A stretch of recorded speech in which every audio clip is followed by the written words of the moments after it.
থাকে ভোরের পাখি পূব আকাশে সূর্য ভেসে করে ঝিকিমিকি বুলবুলিরা মধুর সুরে দরদ পড়ে বিশ্ব নবী এলো আজি মা আমিনার কোলে বিশ্ব নবী এলো আজি মা আমিনার কোলে রাতের আধার ঘুচে গেল ফজর হলো যখন আমার নবী দুনিয়াতে এসেছিল তখন বুলবুলিরা মধুর সুরে দরদ পড়ে বুলবুলিরা মধুর সুরে দরদ পড়ে বিশ্ব নবী এলো আজি মা আমিনার কোলে বিশ্ব নবী এলো আজি মা আমিনার কোলে ভোরের আলো উদয় হলো এলো যে রাসূল ফারিস্তারা ভোরবেলারা খুশিতে মশগুল বুলবুলিরা মধুর সুরে দরদ পড়ে বিশ্ব নবী এলো আজি মা আমিনার কোলে বিশ্ব নবী এলো আজি মা আমিনার কোলে শিশির ভেজা রাতের শেষে ডাকে ভোরের পাখি পূব আকাশে সূর্য ভেসে করে ঝিকিমিকি বুলবুলিরা মধুর সুরে দরদ পড়ে বিশ্ব নবী এলো আজি মা আমিনার কোলে আল্লাহুম্মা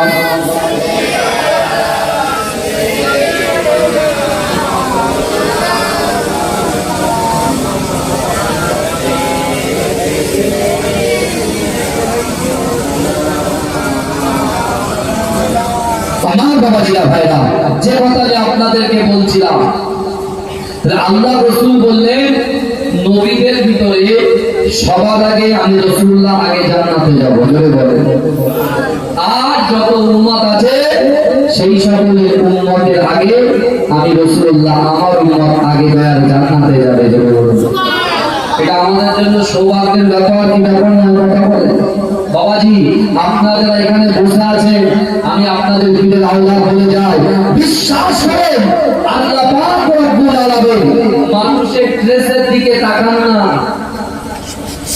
মানুষের চুলের দিকে তাকান না অর্থ সম্পদের দিকে তাকান না আল্লাহ পাক কোথায় তাকায় রাসূলুল্লাহ সেটা হাদিস পাকে বললেন আলা ইন্না ফিল জাসাদি মুদগাতান ইযা সালুহা সালুহাল জাসাদু কুল্লুহু ওয়া ইযা ফাসাদাল জাসাদু কুল্লুহু আলা ওয়াহিয়াল কালব মানুষের শরীরের মধ্যে এমন একটা গোশতের টুকরা আছে ওই গোশতের টুকরাটা যদি অপবিত্র হয়ে যায় মানুষের পুরো শরীরটাই অপবিত্র হয়ে যায় আর এই গোশতের টুকরাটা যদি পবিত্র হয়ে যায় মানুষের পুরো শরীরটাই পবিত্র হয়ে যায় আর সেই টুকরাটার নাম হচ্ছে কি কাল আল্লাহ মানুষের কলবের দিকে তাকায় জোরে বলা যাবে না তো আমার ভাইজানেরা এই নবী পাকের উম্মতিরা এই নবী বেবারা বিশ্ব নবী রাসূলুল্লাহ সাল্লাল্লাহু আলাইহি ওয়াসাল্লাম আবু বকর খবরকে বলতে লাগলো ও আবু বকর আমি রাসূলুল্লাহ তোমাদেরকে জানিয়ে দিলাম আজকে দিনে আমি তিনটা আয়াত তোমাদের সামনে তেলাওয়াত করব ওই তিনটা আয়াতের ভিতরে তিনটা আমল আছে বাবা ও বাবা আবু বকর আমি রাসূলুল্লাহ তোমাদেরকে জানিয়ে দিলাম না না না আমার আনেওয়ালা উম্মতিকে জানিয়ে দেবে আমি রাসূলুল্লাহ জবান থেকে যে কথা বলি আসমানের উপরে ওই কথাটাকে আমার আল্লাহ কবুল করে নেয় এই যুবকেরা এরা বিপদের উম্মতিরা ওই শোনা বাকার আল্লাহ রাসূলকে জিজ্ঞাসা করেছিল ইয়া রাসূলুল্লাহ ইয়া হাবিবাল্লাহ আপনি বলেন সেই তিনটে আয়াত কি সেই তিনটে আমল কি ও যুবকেরা ওই শয়তান নবী রাসূলুল্লাহ সাল্লাল্লাহু আলাইহি ওয়াসাল্লাম আল্লাহ পাকের কোরআন পড়ে শুনিয়ে দিলেন বিসমিল্লাহির রহমানির রহিম ইয়া আইয়ুহাল্লাযীনা আমানু তাকুল্লাহ ওয়া কুনু মা'আস সাদিকিন এ যুবকেরা এ নবী পাকের উম্মতিরা আল্লাহ কোরআন বলছে ইয়া আইয়ুহাল্লাযীনা আইয়ুহাল্লাযীনা আমানু, হে আমার বিশ্বাসী ঈমানদার বান্দারা, ওয়াত্তাকুল্লাহ, আমি আল্লাহ আমাকে ভয় করো, ওয়া কুনু মা'আস সাদিকিন, সত্যবাদীদের সঙ্গে থাকো। কে বলছে? আল্লাহ বলছে। আর রাসূলুল্লাহ বোঝাচ্ছেন কাদের? সাহাবা আবু বকর হুজুরকে বোঝাচ্ছেন। জোরে বলুন। শুধু আবু বকর হুজুরকে বোঝাচ্ছেন না, রাসূলুল্লাহ এই আয়াতগুলো আমাদের কাছে পৌঁছাচ্ছে, মানে আমাদেরকেও রাসূলুল্লাহ বুঝিয়ে দিচ্ছেন। জোরে বলুন। জোরে বলুন। আর চিৎকার দিয়ে বলুন না। একটা কেউ বসে থাকবেন না। আল্লাহ কোরআনে বলছেন, নাহনু আকরাবু ইলাইহি মিন হাবলিল ওয়ারিদ। আল্লাহ বলছে, বান্দা তোমাদের ঘাড়ের শিরা, উপশিরা থেকে অতি নিকটবর্তী আমি আল্লাহ তোমাদের সাথে থাকি। জোরে বলুন। আল্লাহ কিন্তু দেখছেন বাবাজি আমাদেরকে। আল্লাহ দেখছেন। বুখারী শরীফে হাদিস, চারটি জিনিস কাল কিয়ামতের মাঠে সাক্ষ্য দেবে। যে মাটির উপরের উপরে আল্লাহ বসে আছেন, এই মাটিটা কিন্তু আল্লাহর কাছে সাক্ষ্য দেবে। এটা মাথায় রাখবেন, কোনো ফাঁকিবাজি চলবে না এখানে। আমার যুবকরা মনে করে আমি তো গোপনে গোপনে গুনাহ করি, ঘরের দরজা বন্ধ, জানলা বন্ধ, যদি होता बाद में देखा जाएगा, अभी जो चलता है और चलने दो, जो होता है होने दो। लेकिन मेरे भाई, अल्लाह बोलছে ইন্না রাব্বাকা লাবিল মিরসাদ, নিশ্চয় আমি আল্লাহ আমার বান্দার দিকে দেখি, নিশ্চয় আমি আল্লাহ বান্দির দিকে দেখি, নিশ্চয় আমি আল্লাহ যুবকদের দিকে দেখি, নিশ্চয় আমি আল্লাহ নারীদের দিকে দেখি।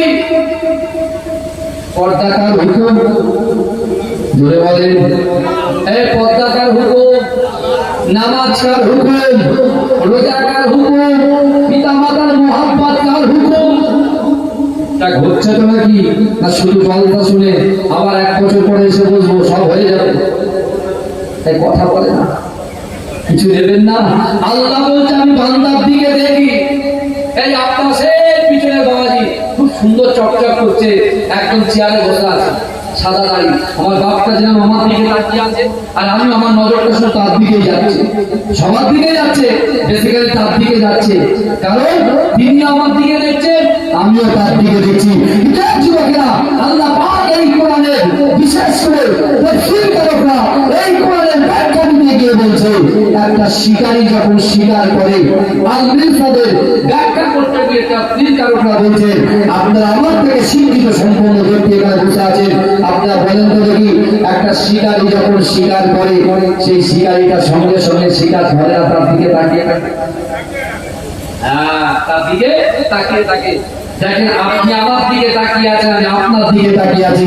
যে পরওয়ারদিগার, যে রব্বুল আলামিন আমাদেরকে দুটো করে চোখ দিয়েছে, হাত দিয়েছে, জবান দিয়েছে, ইজ্জত দিয়েছে, সম্মান দিয়েছে, যৌবনের প্রবল টাকায় যে যৌবন শক্তি দিয়েছে, এক জায়গা থেকে আরেক জায়গায় স্থান পরিবর্তন করার ক্ষমতা দিয়েছে, এই হাত দিয়ে চাষ করার ক্ষমতা দিয়েছে, এই হাত দিয়ে কুর্তি প্যারিস করার ক্ষমতা দিয়েছে, এই জবান দিয়ে শ্রবণ করার, কথা বলার ক্ষমতা দিয়েছে।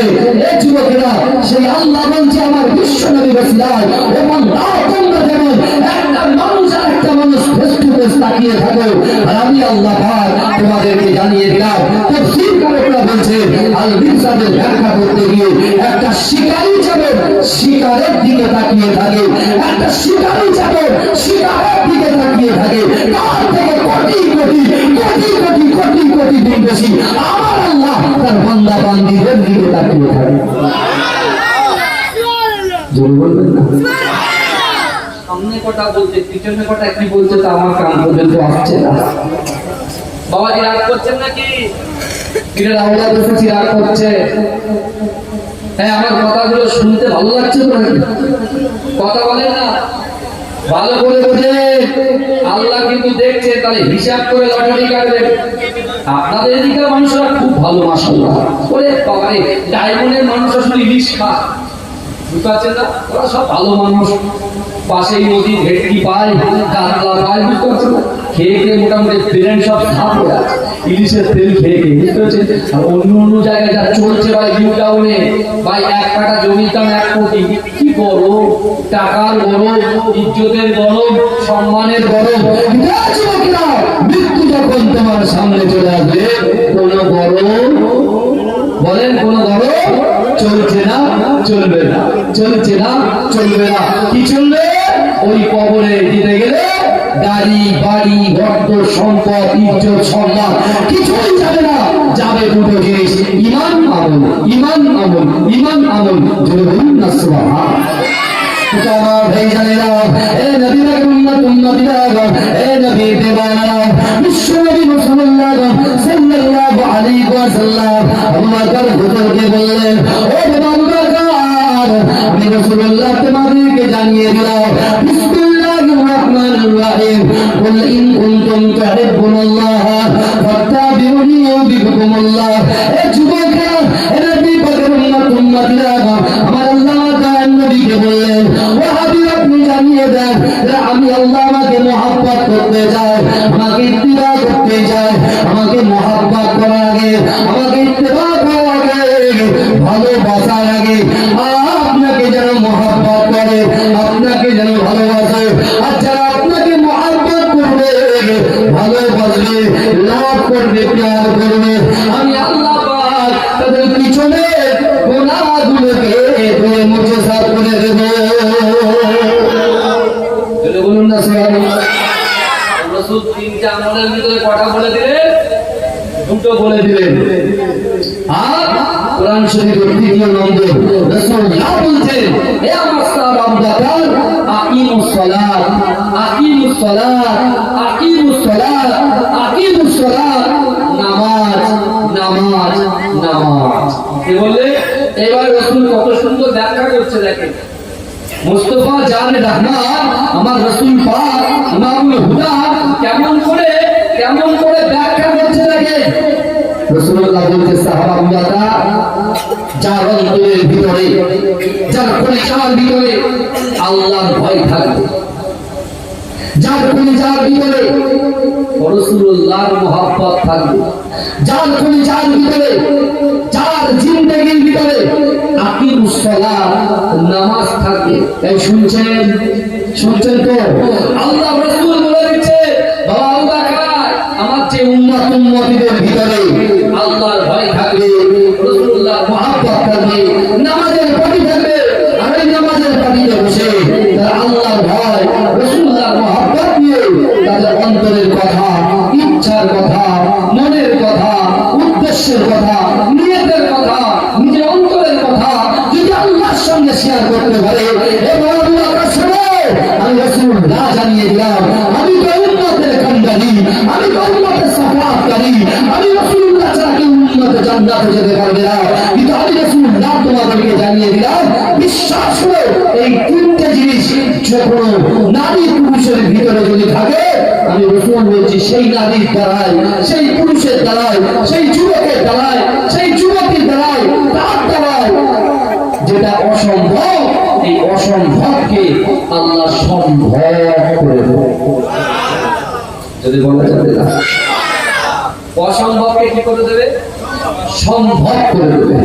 যদি বলতে না, এই যুবকেরা, কেমন করে আল্লাহ কেমন করে অসম্ভবকে সম্ভব করতে লাগে। এই রাসূলুল্লাহ সাল্লাল্লাহু আলাইহি ওয়াসাল্লাম মক্কার জমিনে যখন দ্বীনের দাওয়াত দিচ্ছেন, আবু জেহেলের বাড়িতে একটা কাজের মেয়ে ছিল, তার নাম হচ্ছে জিন্নিরা। কি নাম বললাম? আবু জেহেলের বাড়ির কাজের মেয়ের নাম হচ্ছে জিন্নিরা। এই জিন্নিরার কাজ ছিল আবু জেহেলের বাড়িতে যত নেতা কেতা, বিশেষ করে তাদের অনুসারী আসতো, তাদের খাওয়া দাওয়ার ব্যবস্থা, তাদের বিশেষ করে আপনার কাপড় চোপড় কাচার ব্যবস্থা, রান্না বান্নার ব্যবস্থা, তার কাজ ছিল ব্যবস্থা করে দেওয়া। কি বুঝলেন? কিন্তু আমার বাবাজিরা, এই জিন্নিরা বহুদিন থেকে লক্ষ্য করছে যে আব্দুল্লাহর বেটা মুহাম্মদ মুস্তাফা সাল্লাল্লাহু আলাইহি ওয়াসাল্লাম যেদিন থেকে কাবা বাইতুল্লাহ শরীফের পাশে আবু কুবাইস পাহাড়ের নিচে বসে বসে কোরআন তেলাওয়াত করছে, তার বাড়িতে মেহমান কমছে, আর রাসূলুল্লাহর বাড়িতে মেহমান বেড়ে যাচ্ছে। জোরে বলুন, জোরে বলুন। যখন এরকম দেখছে না, জিন্নিরা মনে মনে ভাবছে, জিন্নিরা মনে মনে ভাবছে যে আমি তো এই আওয়াজ শুনেছি, যার ভিতরে আল্লাহর ভয় থাকবে, যার ভিতরে রাসূলুল্লাহর মহব্বত থাকবে, যে নামাজ আদায় করবে তার অসম্ভবকে আল্লাহ সম্ভব করে দেবে। সবাই যখন মুহাম্মদ মুস্তাফাকে দেখে হাতে হাত দিয়ে কালেমা পড়ে মুসলমান হয়ে যাচ্ছে, তা আমি জিন্নিরা আর আবু জেহেলের খিদমত করে কি করব? আমিও মুহাম্মাদের গোলাম হয়ে যাবো, যদি বলা যাবে না। এখন কি করে হবে? কারণ সেটা একজনের গোলাম বাদী কেনা বেচা হলো, তাকে তো আপনার রিলিজ দিতে গেলে তো অর্থ দরকার, সম্পদ দরকার। আবু জেহেল বলতে জিন্নিরা কাছে এসো, তো আবু জেহেল বলছে জিন্নিরা কাছে এসো। জিন্নিরা বলছে দেখো ওসব ওসব চলবে না, কারণ আমি এখন মুহাম্মাদের গোলাম হয়ে গেছে। যেই বলেছে আবু জেহেল তো মাথা গরম হয়ে যাচ্ছে, মক্কার যুবক থেকে সবাই রাসূলুল্লাহর কাছে ছুটে চলে যাচ্ছে।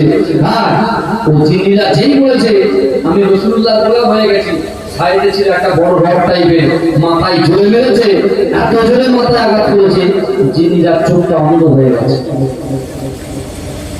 আল্লাহ দেখছে কার চোখ অন্ধ হয়ে গেছে? অবলা গানি, ওই জিন্নিরা চোখটা অন্ধ হয়ে গেছে। আমার ভাই জানেরা, এই নবী পাকের উম্মত উম্মতিরা, এই নবী দেবারা, ওই সময় বলছে এবারে ওই কাজের মহিলা জিন্নিরা আল্লাহকে বলছে আল্লাহ না না না, এই কাপি পাপি শোনা যায় না না না, সে আমাকে আঘাত করেছে।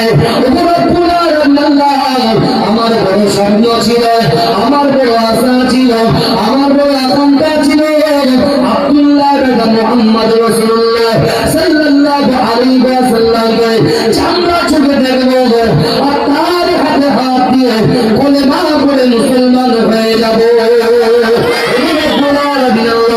আর কোরআন পড়া হলো না, আর নামাজের বাড়িতে নামাজ আদায় করা হলো না, আর মুহাম্মদকে দেখা হলো না। এই যুবকেরা এমন তো অবস্থা, আবু জেহেল চিন্তা করে এই কঠিন পরিস্থিতিতে এখন যদি এই অবদান জিন্নিরাকে আমি ঘরবন্দি করে না রাখতে পারি, ও যদি ঘরের বাইরে চলে যায় সকল মানুষেরা বলবে আবু জেহেল পাগল হয়ে গেছে, আবু জেহেল পাগল হয়ে গেছে, একটা অবদানকে মেরে তার চোখটা অন্ধ করে দিয়েছে। মানুষ কিন্তু আর আমাকে নেতা বলবে না, আমাকে তাচ্ছিল্য করবে, ছোট করে দেবে, আমাকে কটু কথা বলবে, কুরুচিকর মন্তব্য করবে। এই যুবকেরা এই না চিন্তা করে আবু জেহেল সেই জিন্নিরাকে একটা ঘরের ভিতরে বন্দী করে ঘরের দরজার তালা লাগিয়ে দিয়েছে। এই যুবকেরা এটা তুই তাকে উম্মত উম্মতিরা ওই থেকে আমার আপনার নবী জনাবে মুহাম্মদ রাসূলুল্লাহ সাল্লাল্লাহু আলাইহি ওয়াসাল্লামের কোরআনের তরি যখন ওই জিন্নিরার কর্ণ ধরে আসে, জিন্নিরা চটপট করে না না না, আল্লাহর কাছে ফরিয়াদ করে ও রব্বুল আলামিন আল্লাহ, আমি যদি আপনার মুস্তাফার গোলামের কথা না বলতাম তাহলে তো আমাকে আবু জেহেল মাথায় আঘাত করতে না। ও রব্বুল আলামিন, আমি তো আবু জেহেলকে ভয় করি না, আমি আপনাকে ভয় করি, আমি আবু জেহেলকে মহব্বত করি না, আপনার রাসূলকে মহব্বত করি। ও রব্বুল আলামিন, নামাজটা কেমন করে পড়ে আমি ঠিকভাবে দীক্ষিত হতে পারি না, নামাজটা বুঝতে পারি না, তবু আপনার কাছে আমি নামাজের হালাতে দোয়া চাই। ও রব্বুল আলামিন, আমি আবু জেহেলের চোখে আঙুল দিয়ে দেখাতে চাই ইসলাম ধর্ম হচ্ছে সত্য ধর্ম, আর মুহাম্মদ মুস্তাফা যাকে তোমরা গণক বলো, যাকে তোমরা জাদুকর বলো, যাকে তোমরা পাগল বলো, ওই মুহাম্মদ কোনো পাগল হতে পারে না। ওই মুহাম্মদকে যা ভালোবাসবে আমার আল্লাহ পাক তার অসম্ভবকে সম্ভব করে দেবে। ও রব্বুল আলামিন আল্লাহ, আমি জিন্নিরা আমার চোখটা চলে গেছে, আবু জেহেল আমাকে ঘরবন্দি করেছে। ও রব্বুল আলামিন আল্লাহ, আপনার হাবিব জবান থেকে যে কথা বলে আসমানের উপরে ওই কথাটাকে আপনি কবুল করে নেন। ও রব্বুল আলামিন আল্লাহ, আমি জিন্নিরা নামাজের পাটিতে আল্লাহর ভয় রাসূলুল্লাহর মহব্বত দিয়ে আপনার কাছে আরজু করি। ও রব্বুল আলামিন আল্লাহ, আমার এই অন্ধ চোখটাকে আপনি ভালো করে দেন। আমি আবু জেহেলকে দেখাতে চাই আমার দয়াল নবী রাসূলুল্লাহ সত্য নবী। ও যুবকেরা, যেই নাই কথা বললে আমার আল্লাহ পাক ওই জিন্নিরা চোখটাকে ভালো করে দিলে। বলুন, আরে চিৎকার দিয়ে বলবেন না সুবহানাল্লাহ, নারে তাকবীর, নারে তাকবীর। আমার শোনার ভাইরা, তাহলে চিন্তা করে জিন্নিরা চোখ ভালো হয়েছে কি হয়, তিনটা আমল করেছে। কিন্তু আজকে আমরা কি নিয়ত করছি? জিন্নিরা নিয়ত করেছে রাসূলুল্লাহকে কি করবো, গোলামি করবো, রাসূলুল্লাহর গোলাম হয়ে যাবে। আর আমাদের নিয়ত কি? বড় ভাই একতলা করেছে, ছোট ভাই বলছে আমি দুতলা করবো। বড় ভাই স্প্লেন্ডার কিনেছে, ছোট ভাই বলছে আমি অ্যাপাচি আরটিআর 800 কিনবো। বুঝতে পারছেন না? ও একটা সুন্দর ব্লেজার বানিয়েছে, ও বলছে আমি লং কাট ব্লেজার নেব। এই তো চলছে অবস্থা। কিন্তু বাবাজি একটুখানি চিন্তা করুন তো, আমার আল্লাহ ইচ্ছা করলে এই চোখটাকে বন্ধ করে দিতে পারে কি পারে না? ইচ্ছা করলে যে হাত দিয়ে কুটি প্যালেসের কাজ করে, চাষবাস করে, এই হাতটাকে আল্লাহ প্যারালাইসিস করে দিতে পারে কি পারে না? এই যুবকেরা, বিশ্বনবী রাসূলুল্লাহ সাল্লাল্লাহু আলাইহি ওয়াসাল্লাম যখন মক্কা থেকে মদিনায় হিজরত করেছিল, ভালো করে বুঝবেন, আল্লাহ রাসূলের একজন সাহাবা ছিল যার নাম হযরতে মুয়াবিয়া বিন মুয়াবিয়া আল-লাইসি। কি নাম বললাম? মুয়াবিয়া বিন মুয়াবিয়া আল-লাইসি। 70 বছরের সাহাবা, বিশ্ব নবীকে এত মহব্বত করেছিল, এত ভালোবেসেছিল, এত প্যার করেছিল। সে নিয়ত ছিল রাসূলুল্লাহ যখন কোন যুদ্ধে যাবে আমি রাসূলুল্লাহ সাথ দেব। কিন্তু ওই মুয়াবিয়া বিন মুয়াবিয়া আল-লাইসি ফজরের নামাজ পড়তে পড়তে হঠাৎ করে অসুস্থ হয়ে যায়। অসুস্থ হয়ে যাওয়ার পরে তাকে যখন ধরে বাড়িতে দিয়ে আসা হলো, তারপর থেকে মুয়াবিয়া বিন মুয়াবিয়া আল-লাইসি মদিনাতে আসতে পারে না। কিন্তু তার মনে কি ছিল? নিয়ত ছিল রাসূলুল্লাহর সঙ্গে যুদ্ধে যাবে। এই আমাদের মনে নিয়ত আছে না যে কাবা শরীফ তওয়াফ করব, টাকা থাকুক আর না থাকুক, নিয়ত আছে না? নাই কথা বলে বাবাজি। আমি একটা হাদিস পড়েছি, মুসলিম শরীফের হাদিস। আন সাআদ ইবনে সাদ রাদিয়াল্লাহু তাআলা আনহু قال قال رسول الله সাল্লাল্লাহু আলাইহি ওয়াসাল্লাম ইন্নাল আবদা, নিশ্চয়ই কোন আল্লাহর বান্দা, লা ইয়ামালু আমালা আহলিন নার, জাহান্নামবাসীদের কাজ করে, জাহান্নামবাসীদের কাজ করে, জাহান্নামে যেতে এক পা বাকি। কবা বাকি? এইদিকে তাকান। এই জাহান্নামে যেতে এক পা বাকি, জাহান্নামে যেতে এক পা বাকি। আল্লাহর একটা নাম রহিম, একটা নাম রহমান। আল্লাহ কি না পারে? আল্লাহ কি না পারে? রাসূলুল্লাহ বলছেন জাহান্নামে যেতে এক পা বাকি।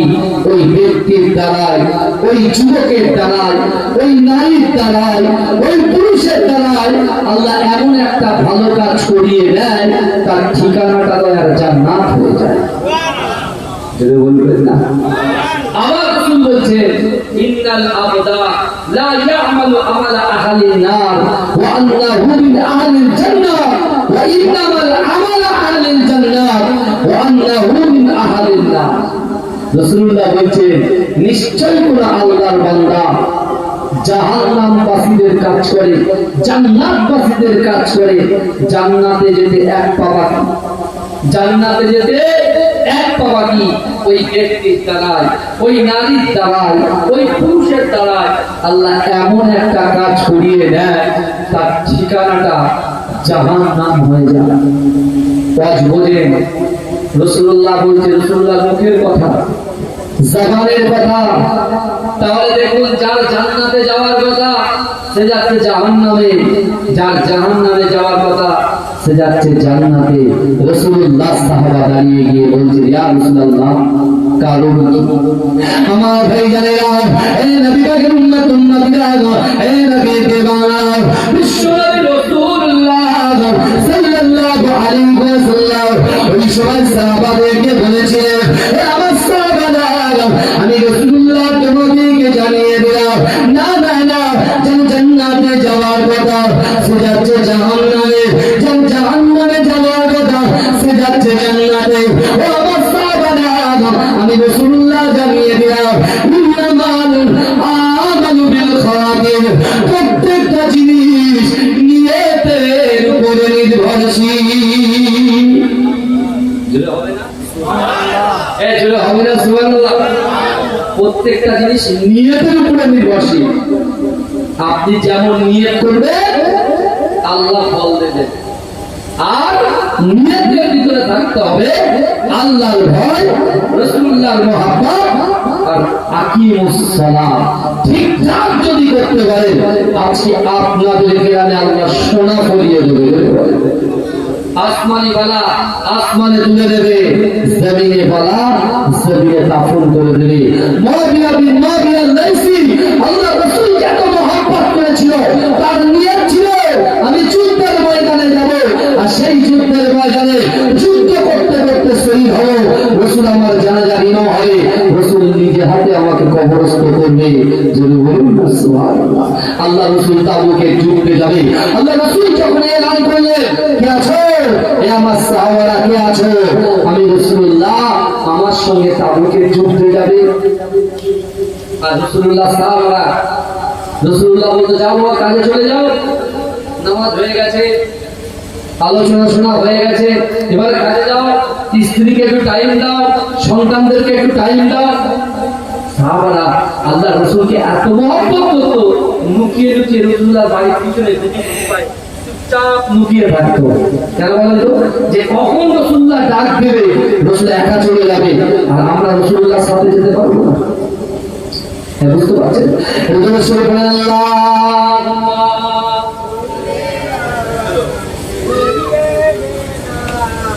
উল্টা দিকটা করছে না?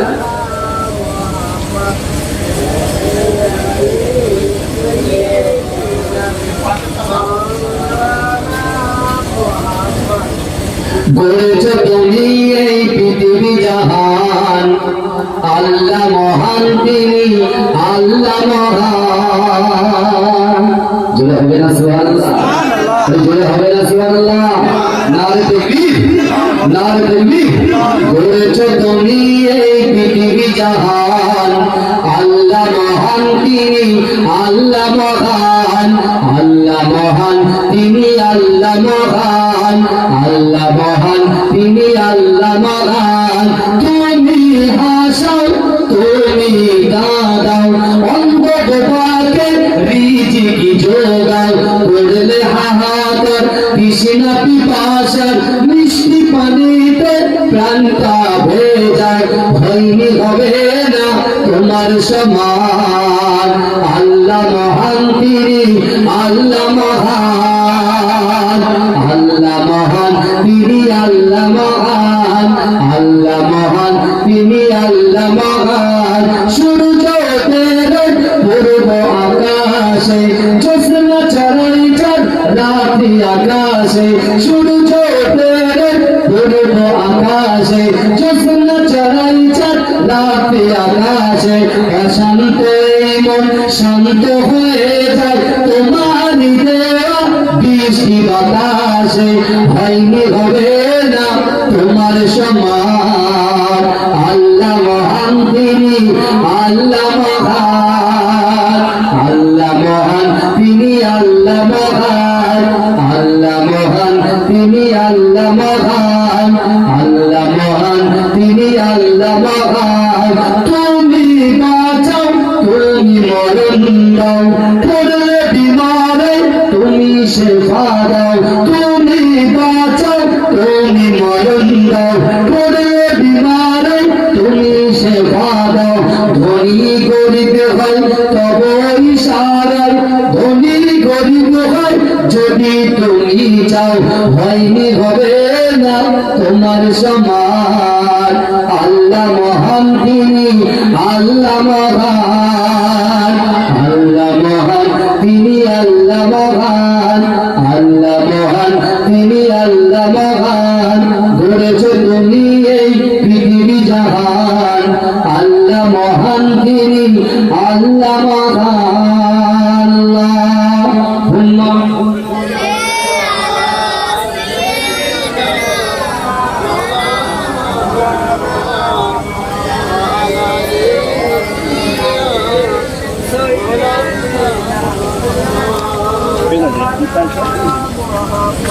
আমার বাবা ভাইরা ভালো করে বোঝার চেষ্টা করে। আজকে এখানে আমরা যারা বসে আছি এই হাদিস থেকে আমরা শিক্ষা নেব, আমরা নিয়ত করব। নিয়ত কি নিয়ত করব? বল কি নিয়ত করব? আমরা নিয়ত করব আল্লাহ আপনি তো কোরআনে বলেছেন অহুম লা ইফতানুন, আমি আল্লাহ পরীক্ষা করব।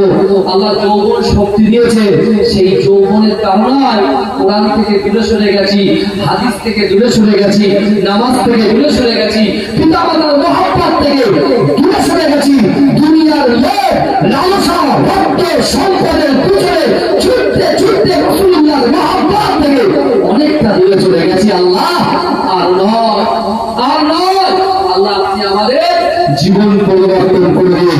কারণ আল্লাহর কোরআন বলছে বিসমিল্লাহির রহমানির রহিম, ইন্নাল্লাহা লা ইউগাইয়িরু মা বিকওমিন হাত্তা ইউগাইয়িরু মা বিআনফুসিহিম। আমার আল্লাহ বলছে যে নিজে পরিবর্তন হওয়ার চেষ্টা করে না। যদি কোনো যুবক ছেলে, যদি কোনো মা বোন এরকম বলে আল্লাহ যদি হেদায়েত দেয় তাহলে হেদায়েত হবে, এরকম গোলামি কথাবার্তা বলবেন না, বুঝলেন? এটা বাটপার কথাবার্তা, বুঝতে পেরেছেন? এসব চিটিংবাজি কথাবার্তা মনে অন্তরে জায়গা দেবেন না। আল্লাহর কোরআন দেখুন, আল্লাহ বলছে যে যে কম নিজে নিজে নিজে পরিবর্তন হওয়ার চেষ্টা করে না, সেই জাতি সেই কমকে কখনো যেন পরিবর্তন ঘটায় না। আপনি দেখেন ওমর ইবনে রাসূলুল্লাহ বর্তমান থেকে গিয়েছিল, কোরআন শুনেছে, বুঝেছে, আল্লাহকে বলছে আল্লাহ ক্ষমা করে দেন। আল্লাহ ক্ষমা করে মুসলিম জাহানের দ্বিতীয় খলিফা বানিয়ে দিয়েছে। জান্নাতে সার্টিফিকেট আসমানের নিচে জমিনের উপরে তাদের হাতে দিয়েছে।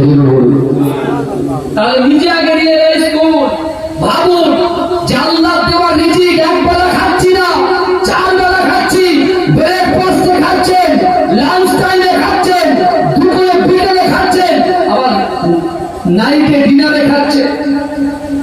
এই খাওয়াচ্ছে কে? আল্লাহ খাওয়াচ্ছে।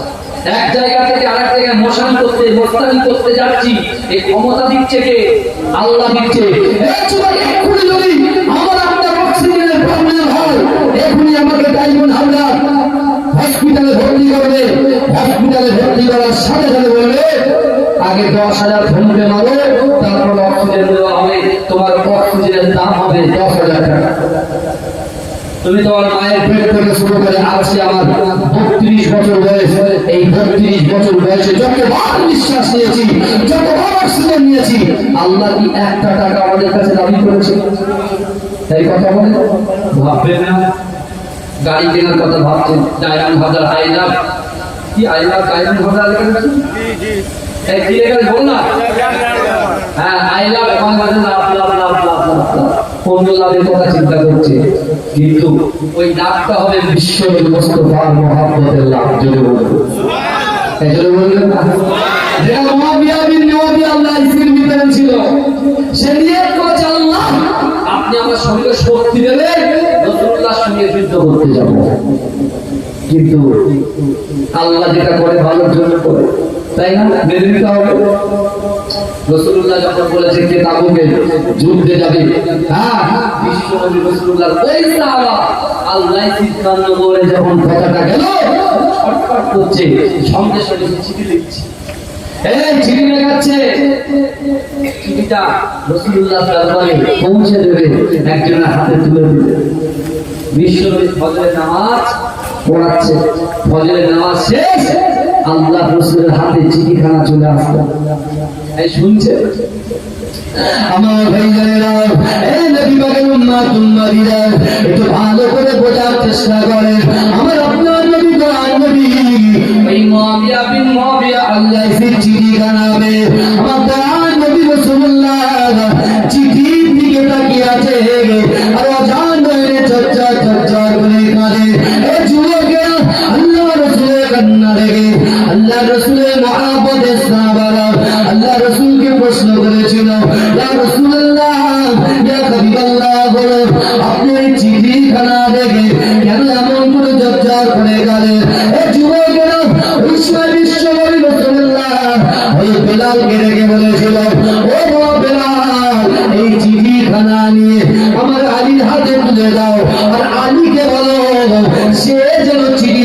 জোরে জোরে করে শুনিয়ে দেয়।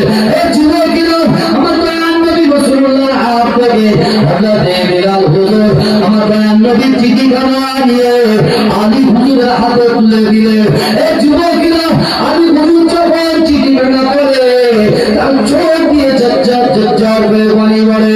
না না না, মুআবিয়া বিন মুআবিয়া আল-লাইসি বলে, ইয়া রাসূলুল্লাহ, ইয়া হাবিবাল্লাহ, না না না, দীর্ঘ 70 বছর ধরে আপনাকে মহব্বত করেছি, ভালোবেসেছি। আমার অন্তরের মধ্যে ইচ্ছা ছিল, আকাঙ্ক্ষা ছিল আপনার সঙ্গে কোন একটা যুদ্ধে যাব। সেই যুদ্ধে গিয়ে যুদ্ধ করতে করতে ইসলামের ঝান্ডাটাকে উত্তোলন করার জন্য, কলেমার ঝান্ডাটাকে উত্তোলন করার জন্য, আল্লাহর কোরআনটাকে বন্টন করার জন্য আপনার সাথ দিয়ে জিন্দেগি কাটিয়ে দেব। না না না, ইয়া রাসূলুল্লাহ, আল্লাহ আল্লাহ একটা মুখা দিল, কিন্তু না না, আমি তো লাইসি করে আছি, কিন্তু ইয়া রাসূলুল্লাহ আমি আপনাকে এত মহব্বত করে প্যার করে, ইয়া রাসূলুল্লাহ, আল্লাহ না না না না না না, আমি মুআবিয়া বিন মুআবিয়া আল-লাইসিকে যদি আপনি অনুমতি দেন, আমি বুক দিয়ে হেঁটে হেঁটে হেঁটে হেঁটে তাবুকে যুদ্ধ পর্যন্ত আপনার সঙ্গে যেতে রাজি আছি।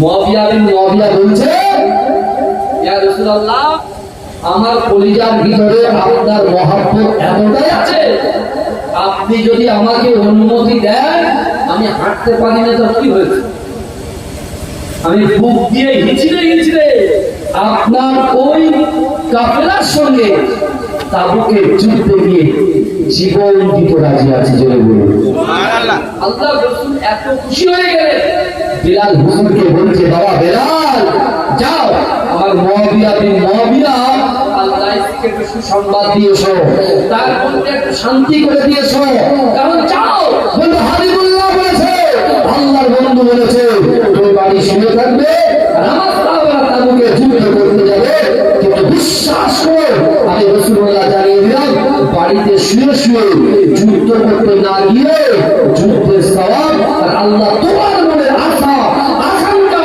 উদ্দেশ্যকে আল্লাহ কবুল করে নেবে।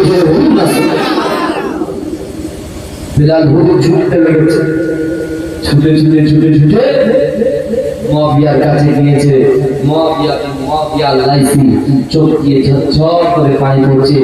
বিলাল হুজুর হাতটা কষে ধরে বললেন, চিন্তা করার কারণ না, রাসূল সুসংবাদ দিয়েছে, ঘরে শুয়ে যুদ্ধের সওয়াব আপনি পাবেন, আপনার মনের আশা আকাঙ্ক্ষা উদ্দেশ্য রাসূল বলেছে আল্লাহ পূরণ করে দেবে। জোরে বলুন সুবহানাল্লাহ। বিলাল হুজুরের হাতটা ধরে বলছে, সত্যি না? বলে হ্যাঁ। আরে আল্লাহ রাসূলের কথা কখনো মিথ্যা হয়? রাসূল যদি আঙুল ইশারা করতো, গাছ নিজের জায়গা পরিবর্তন করে আমার রাসূলুল্লাহর সামনে মাথা এসে ক্ষমা করতে হবে। সুবহানাল্লাহ। আমার রাসূল যদি কোনো পাথর দিয়ে ইশারা করতো, ধরে একটা সাগর আছে, একটা নদী আছে, নদীর ওপারে পাথর, এই শুনছে আমার রাসূলুল্লাহ পাওয়ার সময় নদীর ওপারে পাথর, রাসূল যদি একবার আঙুল ইশারা করতো, ওই পাথর, মানুষ তো সাঁতরায়, মানুষ সাঁতার কাটে, কোনদিন শুনেছেন পাথর সাঁতার কাটতে? কোনদিন শুনেছেন পাথর সাঁতার কাটে? আমার রাসূল অসম্ভবকে সম্ভব করেই দেখায়। জোরে বলুন। আমরা বলি ঈসা আলাইহিস সালাতু ওয়াস সালাম মরা মানুষকে জিন্দা করতো, মরা মানুষকে জিন্দা করতো। এই যুবকেরা, রাসূলুল্লাহর ইতিহাস বলে আমার রাসূল মরা মানুষকে জিন্দা করে দিয়ে গিয়েছে। জোরে বলুন।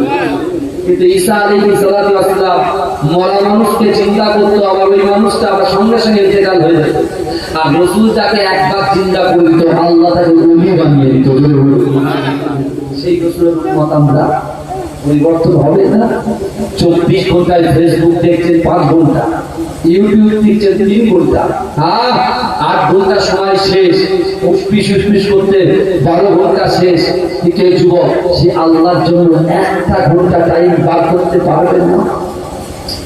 যে আল্লাহ বাপ দিল, মা দিল, সন্তান দিল, স্ত্রী দিল, পুত্র দিল, ছেলের পিঠে মেয়ে, মেয়ের পিঠে ছেলে, আল্লাহ সবকিছুর ব্যবস্থা করে দিল। আমার বিশ্ব নবী রাসূলুল্লাহ আমাদের জন্য মার খেলে রাসূলুল্লাহ তার জিন্দেগি জীবনে 27টা যুদ্ধের নেতৃত্ব দিয়েছেন। সেই রাসূলুল্লাহ রক্ত পানি করা বিশ্বাস করে সেই রাসূল যখন কোরআন তেলাওয়াত করত কাফেররা ছুটে এসে কোরআন শুনতো।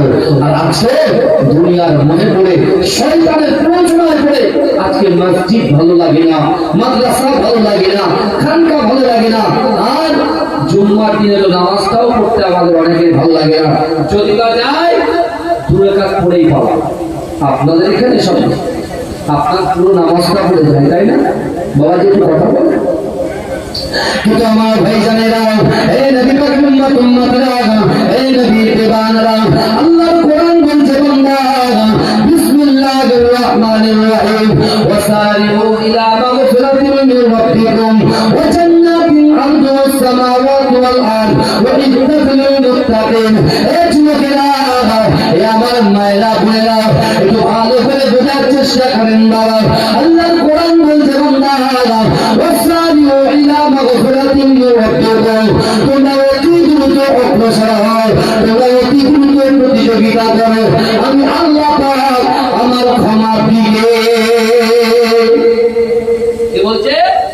আল্লাহ বলছে তোমরা প্রতিযোগিতা করো, আমি আল্লাহ আমার ক্ষমার দিকে তাড়াতাড়ি আসো, তাড়াতাড়ি আসো।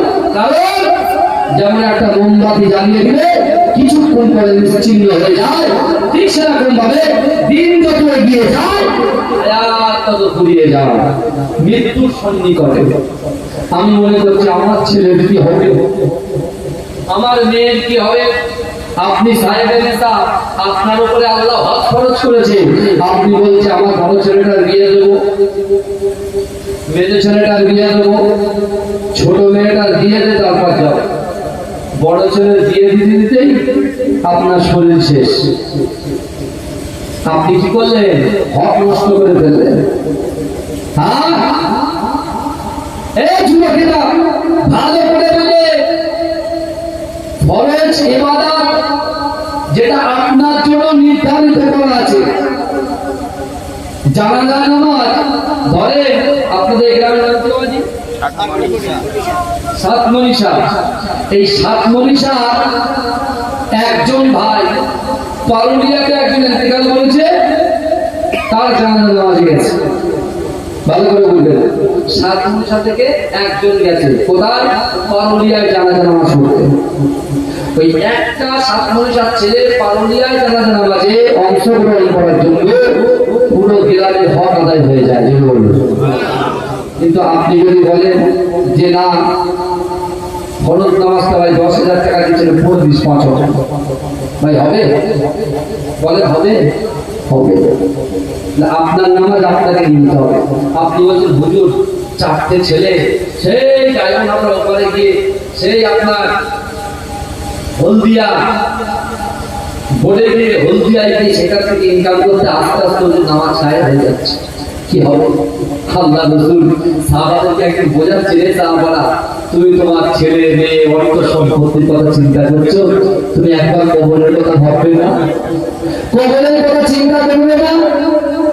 বলে অবস্থা বলা ছিল, একটা মানুষ যখন মৃত্যুবরণ করবে তখন লাশ হয়ে যাবে, আর লাশ যখন হয়ে যাবে মানুষ তাড়াহুড়ো করবে কখন তাকে দাফন করা, তাই না?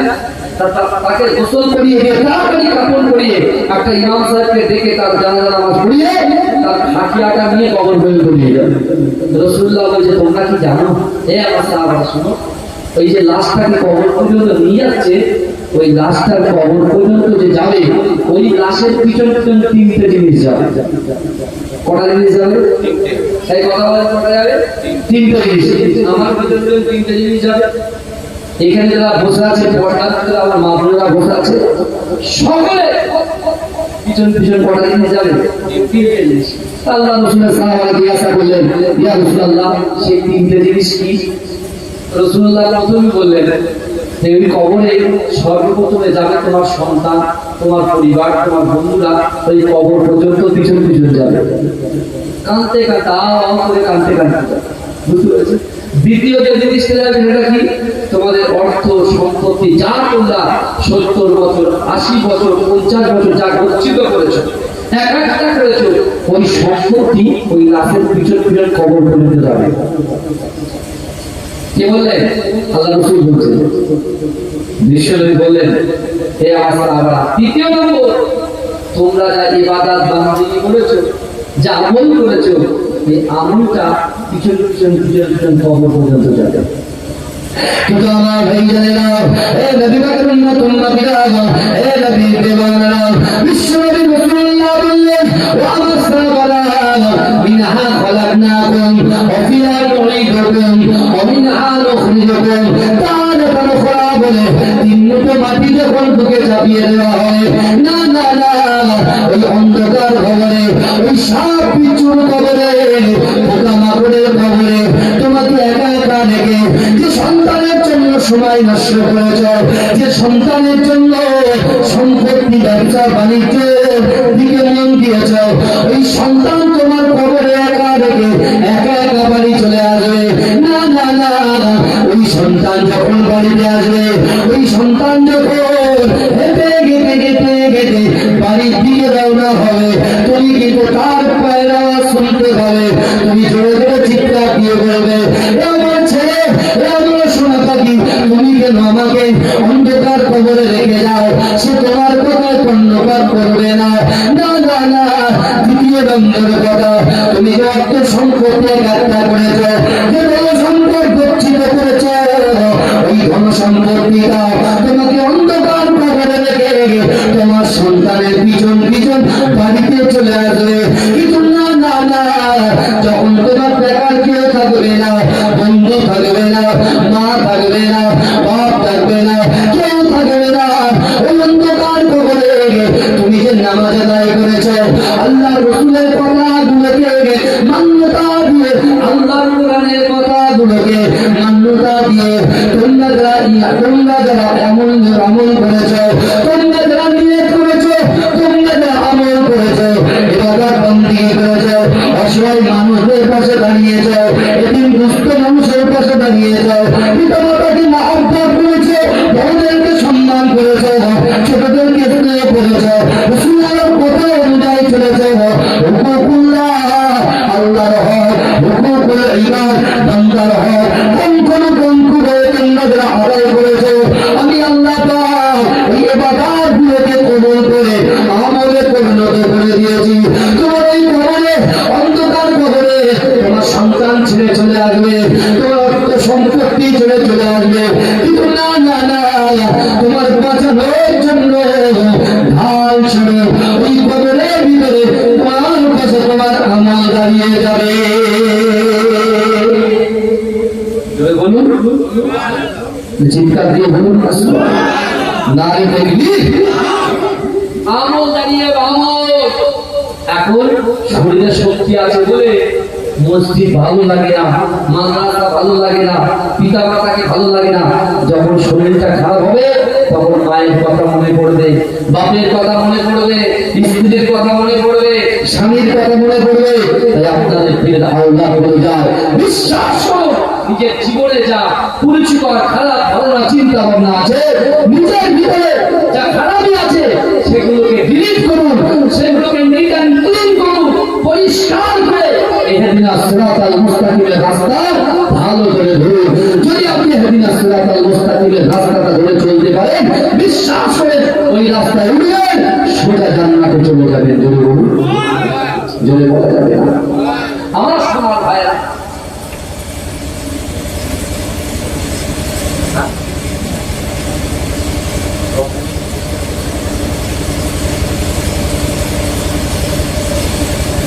رسول الله اللهم صل على